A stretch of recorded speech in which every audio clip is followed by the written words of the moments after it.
Hello all, welcome to yet another insightful episode of Alumni Chronicles from PIBA.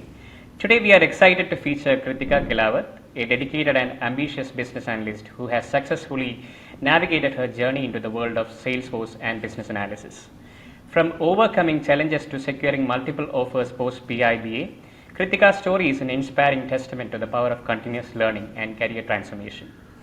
Join us as Kritika shares her experiences, key takeaways, and insights that can help aspiring BAs shape their own success stories. Welcome, Kritika. Thank you so much for joining with us today. Let's start the conversation with your introduction. Sure. Thank you so much for having me. I'm Kritika and currently I'm working as a business analyst for Accenture Singapore, and prior that I was working with Entity with the crucial project in Salesforce only. Apart from this, yes, I'm having 6 years of experience along with the Salesforce, whereas I have played multiple roles as QA, developer, senior dev, BA, sometimes as a Scrum Master and PO also. Meanwhile, by practicing all those BA expertise, today I'm here. Okay, that's inspiring to know your career journey, Kritika. So let's dive into more questions, Kritika. So, what inspired you to transition into a business analysis career? Yeah, so the original story is that it was never planned by myself to become the BA. I started as in QA in my internship, but then I moved to the developer role. But it was recommended by my client where I was working as a senior dev, as I was aware with their end-to-end system. So I got recommended as I need to play this role, and it was little tough in the initial timing, and then gradually I transitioned to this role. Okay. So, since you mentioned it was tough, so what were the key challenges that you faced while moving into the BA role? The crucial one was I was having the critical technical mindset as a developer. So it was like to become more holistic mindset for the business analysis, some softer skills, the communication, dealing with the non-technical persons was little challenging. So always whenever I wanted to talk to my stakeholders, I was more sounding as a developer. Then gradually I started how to communicate in a better business language. Okay, good to know that. So, how did you get introduced to the Salesforce, Kritika? My professional career started with Salesforce only. So again, in my very first company, I got introduced to Salesforce, and I understood this is the cloud technology and well grooming in the market. That's how I started with Salesforce and all those various projects. Okay, that's great. So, like for people who are coming to the Salesforce side, so would you recommend any certifications for those people? For business analysis? Yes, for business analysis as well as for Salesforce, like let's say a Salesforce BA. Okay, so I would recommend to do some certifications like Salesforce Business Analyst, the Administrator, Platform App Builder, and more of AI Associate and a Specialist they can do. That's how they can get more hands-on Salesforce itself. Okay, got it. Okay, so now let's explore your PIBA journey. So, how did PIBA contribute to your learning and career growth? PIBA was the turning point for my career success, I would say. So, I was struggling with converting the opportunities into the offers, and post PIBA sessions, I was able to successfully convert the opportunities to offers. So, in this, I got to know all those business analysis processes, how many techniques we have, when to use, what to use. Those all the things I got to know in PIBA. Okay. So, how did you came across PIBA? Like, if I ask. It's a funny story, I would say. So, I'm more of a LinkedIn person. I always make sure to communicate with all those people with I'm working on. So here only I saw one comment of Dibanshu. and Okay. in one of the posts, and it was very intriguing to me, and I scrolled his profile, and then I got to know, okay, he's running some kind of PIBA workshops, he's having his own team, and that's how he's helping the business analyst community in India. And Okay. then I reached out personally to the Panshu, and that's how we met. Okay, that's indeed funny. Yeah. Uh, so, what were your key takeaways from the PIBA? From PIBA, the realization of my own skills, my own strength. Yeah, Hmm. I got more confident, Okay. and confidently I was able to do the things what I was doing on day-to-day basis in my projects.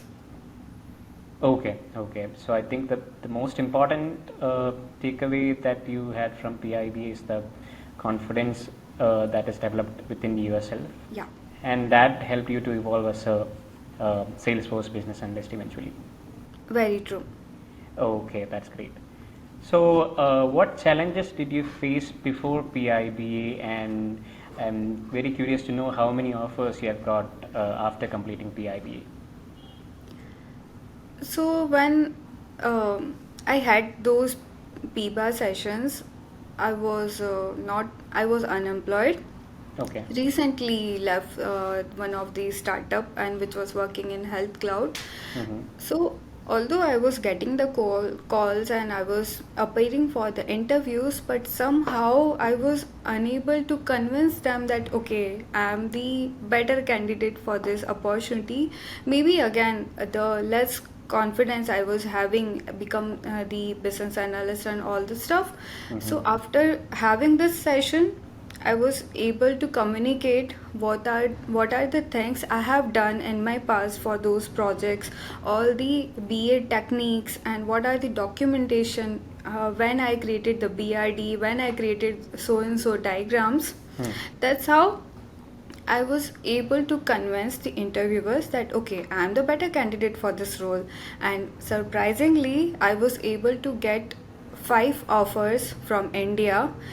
4 were from the MNC, one was from the grooming startup, and one offer from UAE, and two international offers from Singapore. And then I decided to join Accenture. Okay, that's really inspiring to know that you have backed 5+ offers, that too from different countries and different type of organizations. Congratulations for that, Kritika. It's not something that anybody can do, so it's a great feat. So, any advice that you can give for professionals who are looking to specialize in the Salesforce BA career?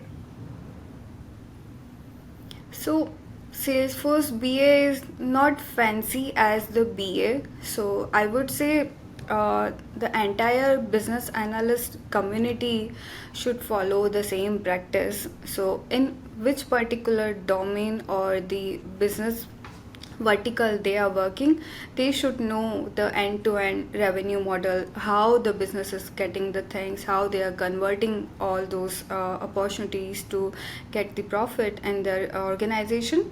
Mm-hmm. And business analysis is not just a certification or a course you can do, get pass, and then you can start your role. It's more of a practice. So, again, there's a tale.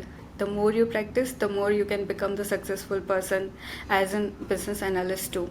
So, by practicing all the right techniques and communicating in a better way, and again make yourself updated with all those evolving technologies, and this is a very dynamic role, I would say. Hmm. So you just need to keep updated yourself to stay longer in this community.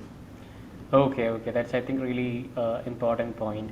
So I'll just have a add-on question to that. How important is continuous learning when it comes to the field of business analysis, and how are you trying to, keep updated? Again, uh, PIBA team and Dipanshu himself also helping the BA community with posting all those relevant stuff which is going on in market. And again, LinkedIn is a very great platform to stay updated. And again, in your projects, what are the new technologies the business is planning to adopt? You should learn it. For instance, right now everyone is moving to the AI tools. What is AI? How they are using it? What will be the input and output? All those stuff you are able to assess. That's how you can keep yourself updated. Yes, yes, I think that's very relevant because AI nowadays it's there in all sectors. So, if you are able to adopt different technologies or different tools with respect to AI, I think that can be the game changer. Okay, my last question would be looking back, what would you say was the most significant factor in your career growth? I never settle for less. All the time, there was a room for improvements. Mm-hmm. I was able to rectify my mistakes, where I'm lagging, what I need to improve, and I never felt bad to seeking help. So whenever I thought that I need to communicate something, I need to call it out. Okay, I need some help there. Hmm. I always reached out to people, and thankfully, I Hmm. got the response. So, yeah, the communication in a better way, Hmm. getting the inputs, and work on it, and the actionable items is always helpful. Okay, okay. So that's all like all the BA aspirants or even anybody can have a note of this. It's a very valid point that Kritika has shared. So I think it was a very insightful conversation, Kritika. Thank you so much for sharing your incredible journey, insights, and experiences with us. Your story is like a true inspiration for all the aspiring BAs out there looking forward for a transition and growth in their career. So thank you so much. We team InteractX wishes you all the best and good luck for all your future endeavors. Thank you so much. So to our viewers, we hope this conversation has provided some valuable takeaway and motivation for your own career paths. Stay connected with InteractX community for more such inspiring stories. And remember guys, like continuous learning and perseverance are the key to success. So Yes. like Kriti has shared, so you have to have this continuous improvement within yourselves. You have to keep updated yourself about all the latest trends and technologies that is coming in the industry. So that's all folks. Until next time, keep learning, keep growing. Thank you.